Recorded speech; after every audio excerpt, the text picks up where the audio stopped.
हर secretariat के सामने चल रहा है। सारे साथी अधिक से अधिक सहयोग करने की कोशिश करो। सहयोग चाहिए, आपके तन का सहयोग चाहिए, आपका उड़ जाना जरूरी है। कोई भी सरकार होगी, प्रशासन हो गया, वो शहर की गिनती तय झुका कर और तो कोई तरीका है नहीं शहर की गिनती क्या कहीं प्रशासन चुन सके। दूसरी जो बात है मेरे बुजुर्गों, नौजवान साथियों, 13 फरवरी 2024 को दिल्ली कूच की कॉल दी गई है पूरे भारत के किसान संगठनों द्वारा। पिछला अपना जो आंदोलन था उसमें ज्यादातर हरियाणा, पंजाब और पश्चिमी उत्तर प्रदेश के किसान संगठन और किसान शामिल थे। अब की बार दक्षिण भारत से भी तमाम राज्यों तय, केरल तय, कर्नाटक तय, तमिलनाडु तय, आंध्र प्रदेश तय, तेलंगाना तय, उन तमाम राज्यों से भी किसान भाई पहुंचेंगे। और जो उस 13 फरवरी के आंदोलन की तैयारी खातर पंजाब में 3 बड़ी बड़ी महापंचायत हो चुकी है, जिनमें हर महापंचायत में 1-1 लाख तक फालतू किसान मजदूर पहुंचे हैं। 14 दिसंबर ने लुधियाना के सराबा गांव में हुई थी, शहीद करतार सिंह सराबा जी के गांव में। 2 तारीख को अमृतसर के जंडियाला गुरु में हुई थी। 6 तारीख ने बरनाला में हुई थी और सारी पंचायत 1-1 लाख से ज्यादा गैदरिंग की थी। तो पूरा पंजाब तो तैयार हो गया है। उससे करीब हरियाणा में भी पंचायतों का दौर चल रहा है। कुछ दिन पहले सोनीपत पानीपत साइड हुई थी, आगा नाले टाइप में सिरसा में भी होगी, फतेहाबाद में भी तैयारी कर रहे हैं। 13 फरवरी के दिल्ली कूच के आंदोलन की तैयारी के लिए 3 फरवरी ने, जो आज वाली 3 फरवरी है, शनिवार का दिन है, नारनौंद के नाचमंडी में आपा ने भी सबने मिलकर हरियाणा की स्टेट लेवल की महापंचायत रखी है। और जो 13 फरवरी का जो दिल्ली कूच का आंदोलन है, तो उसकी जो प्रमुख मांग है हमारी, सबसे देखो कोई भी राजनीतिक पार्टी हो, हम मंगा पाओ, उससे पहले एक बात समझने की जरूरत है। कोई भी राजनीतिक पार्टी हो, ABCD किसी भी नाम की राजनीतिक पार्टी हो, राजनीतिक पार्टियां एक के बाद कर रहा करें। अब भाई कदे वो भाईचारा इकट्ठा हो गए, चुनाव से पहले कोई आंदोलन ना करते जिसके कारण उन्हें वोटा का नुकसान ना हो जाए। कोई भी राजनीतिक पार्टी हो, कांग्रेस हो, भाजपा हो, इनेलो हो, जजपा हो, कोई और कोई सी पार्टी हो, पार्टी सिर्फ इसे बात कर रहे हैं कदे वो भाईचारा इकट्ठा होगा, हमने चुनाव में ना हरा दे। अगर उससे पहले अब हम मजबूती से खड़े हो जाएंगे तो हर राजनीतिक पार्टी की मजबूरी पड़ जाएगी हमारी और आपकी बात सुनने। देखो ना तो हमने कोई चुनाव लड़ना, ना हम चुनाव लड़ने की बात करना है आपसे। सरकारों पे अगर दाव पड़ेगी चुनाव से पहले तो अपना दबाव डालकर बहुत कुछ हासिल कर सकेंगे। और एक बार सरकार बन जाओगी, किसी की सरकार बन जाइए हो, 4.5 साल हमने आपसे कोई नहीं पूछेगा। तो जो 13 फरवरी का जो दिल्ली कूच का आंदोलन है, उसकी सबसे पहली जो मांग है, सबसे बड़ी मांग है, वो यह है कि भाई देश के तमाम किसानों और मजदूरों के कर्ज को माफ कराया जाए।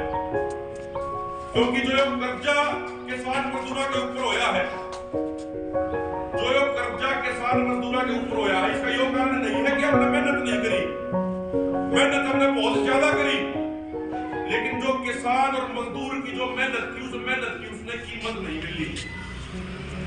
उदाहरण के तौर पर जो हमारी एक मत मांग है, भाई इससे जुड़ी हो रहा है भाई, 2 पूरे देश में उस आत्महत्या ने रोकने के लिए सरकार के कदम उठावे, यह बात जानने के लिए एक आयोग बनाया गया डॉक्टर MS स्वामीनाथन के नेतृत्व में। उस आयोग ने 2 बड़ी सिफारिश करी।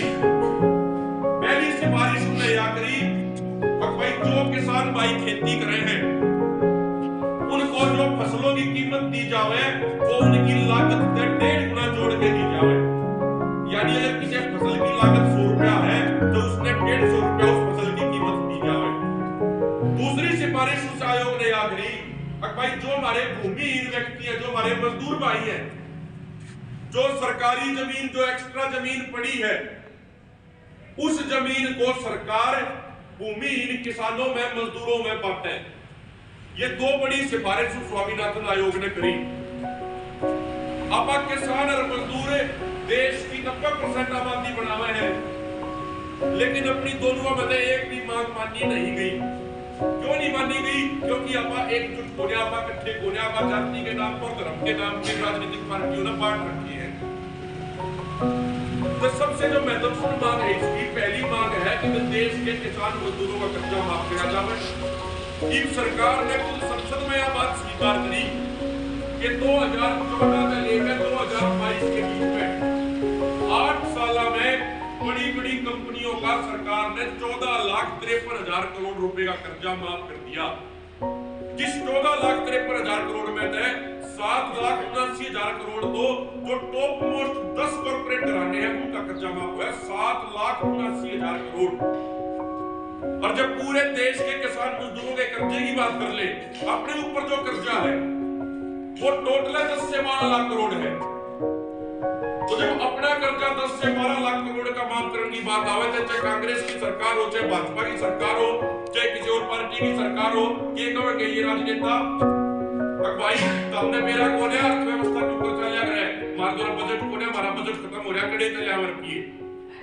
तो यो बात तो अपना यो सवाल तो पूछने का अपना हक है ना कि जब हमारे 10-12 लाख करोड़ रुपए के कर्ज माफ करने की बात आवे तो तुम न्यूका हुक्मा कर रखिए कौन है। लेकिन 8 साल में तो आपने 14,53,000 करोड़ रुपए कंपनियां माफ ऊपर कर दिए, वो रुपया कड़े आ गया।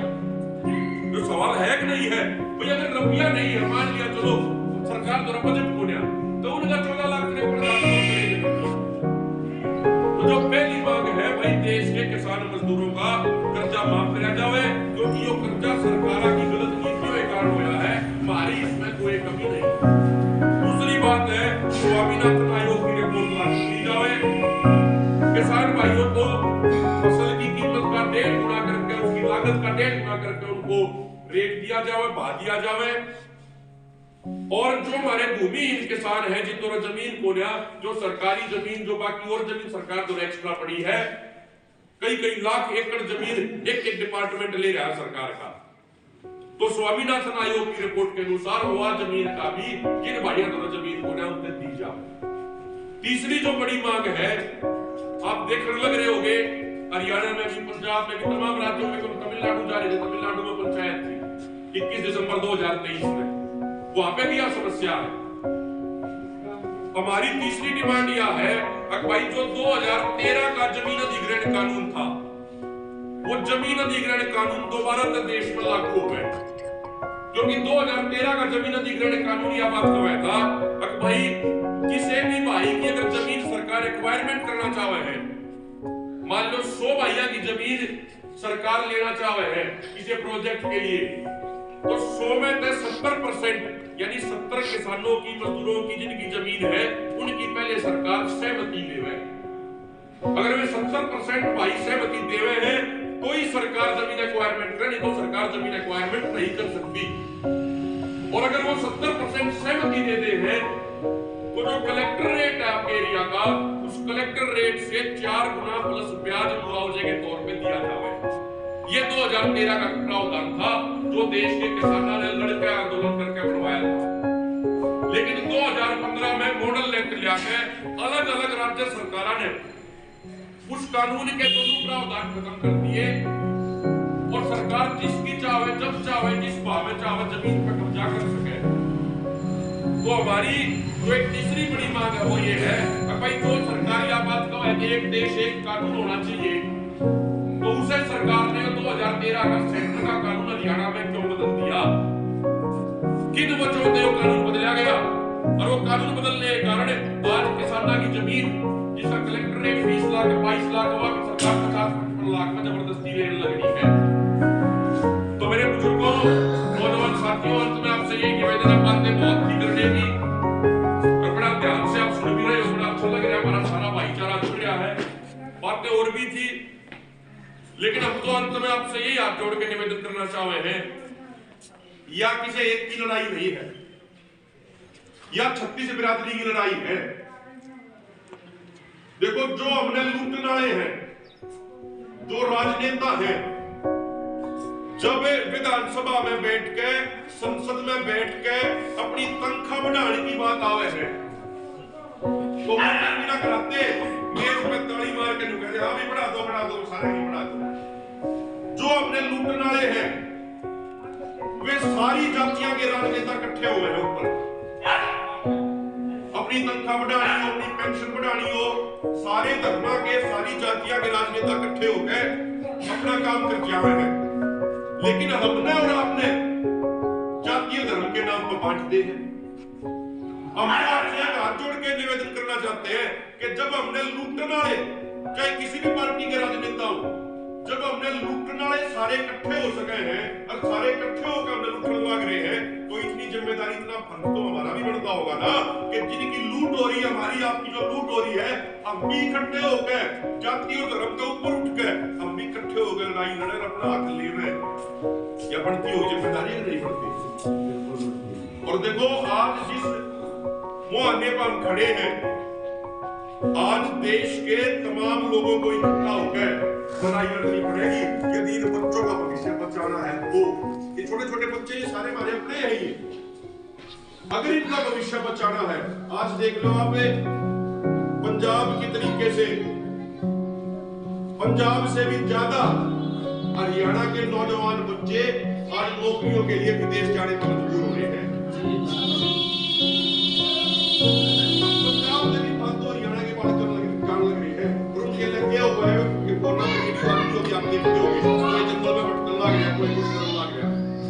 तो अपन इकट्ठे होना पड़ेगा और आपसे हाथ जोड़कर तुम्हें निवेदन करते हैं, 3 फरवरी को नारनौंद की अनाज मंडी में जो महापंचायत रखी गई है, उसमें पूरे देश से, अलग अलग राज्यों से, कर्नाटक से, उड़ीसा से, पंजाब से, हरियाणा से, तमाम राज्यों के किसान नेता पहुंचेंगे।